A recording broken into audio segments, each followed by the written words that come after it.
Welcome to the second part of the mini lecture on the history of American education. This presentation accompanies Chapter 5 in the textbook. It also picks up where we left off with History Part 1. And like Part 1, I touch on some big points as a way to introduce the content. I ask that you read the full chapter for a more thorough explanation of the ideas and concepts presented here. According to our textbook authors, Kaplan and Owings, early national leaders adopted Horace Mann's vision that public schools are society's greatest equalizers. This is a shift in thinking about the purpose of education and points to the relationships between student education and society. The authors suggest education in the United States today is mostly reflective of traditional essentialist philosophy. However, we will continue to look critically at how education evolved through history and question the cultural influences that brought about these changes. Shifting ideas about the purpose of education in 20th century society brought about new ideas such as the factory model and the common school. The federal government's role also began to change. Let's think about what was going on in the mid-20th century. We had civil rights activism and Brown versus Board of Education in 1954 that shattered the separate but equal approach to education and instead imposed an integrated one.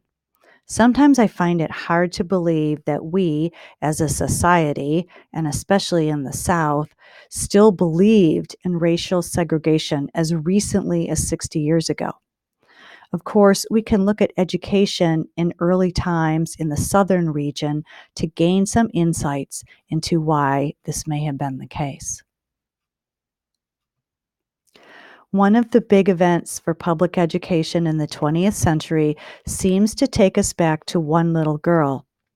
I'm sure you've seen pictures of or read about Ruby Bridges, the student who had to be escorted to school under the protection of federal marshals.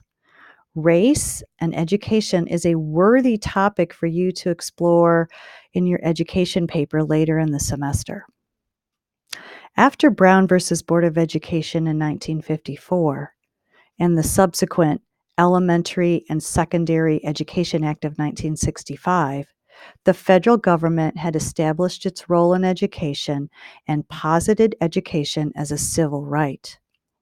The idea of education as a civil right is still contested today, as seen by the current administration's declaration that literacy and access to literacy education is not a fundamental right. Other big ideas in 20th century education include IDEA, or Individuals with Disabilities in Education Act. This was our federal government's involvement in making education more accessible to students with special needs. And finally, I like to point out the 1983 Nation at Risk report, which is presented in a short video in this week's content folder. This report pushed lawmakers and educators thinking in new directions about the purpose of education as an equalizer. This report and its implications would also make a very interesting topic to explore in a paper. Can you tell I'm pushing paper ideas here? So moving on, if we look again at the three big, cultural influences on education, religion, economy, and government, their impact is always shifting. The influence of religion, which I argue is always present, seem to be overshadowed by government involvement. However, when we look more closely at Virginia, we might find some interesting ways that religion was still involved in education. A super interesting topic for your paper would be to explore Virginia's massive resistance to integration. I've included optional reading on this topic in this week's folder. I encourage you to skim it as a minimum.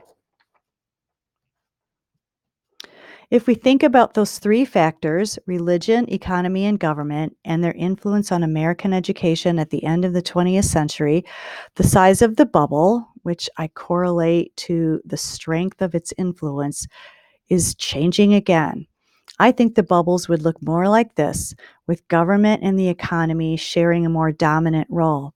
I've added politics to the government bubble because I see those two influences as inseparable. Religion's influence was diminished somewhat by government's role, but I argue it's ever present.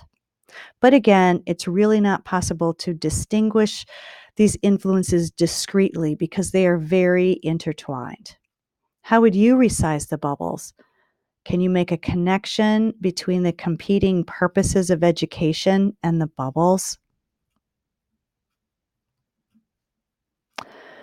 Moving into modern times of the 21st century, some of the big ideas in education include the No Child Left Behind, or NCLB legislation, which succeeded the earlier Elementary and Secondary Education Act of 1965.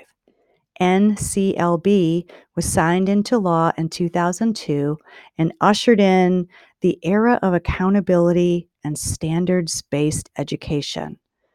An important and controversial idea and a great paper topic is the value added model discussed in the textbook. Remember in week 1 when I asked you your opinion about the connections between teachers and student achievement? A value added model attempts to correlate this connection and hold teachers accountable in unprecedented ways. And finally, another big influence on education was technology. I argue that technology has changed almost every facet of the education profession.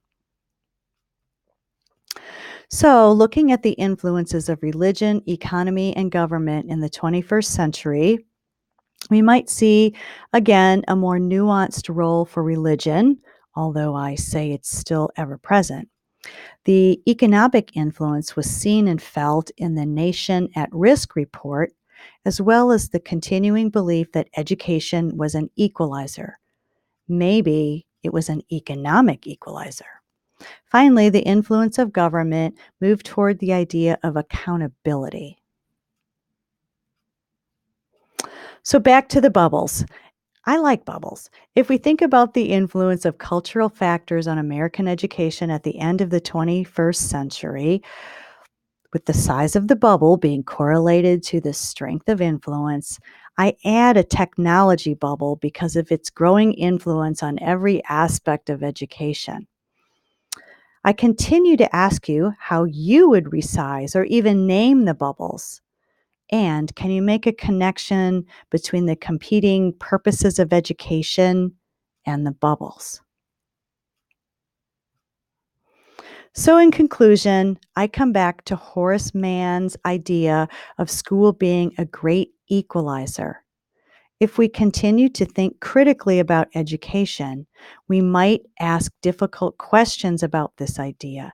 Of course, it sounds reasonable. It sounds like a great idea. I think we would all see it as a good idea. But let's ask, is it realistic and for whom? Is education an equalizer for all students or only those who can access quality education? What about students of color, low socioeconomic status, or increasingly those who are culturally and linguistically diverse? Is Horace Mann's an ideal not yet realized? Maybe we should ask, how can we make public education our society's greatest equalizer?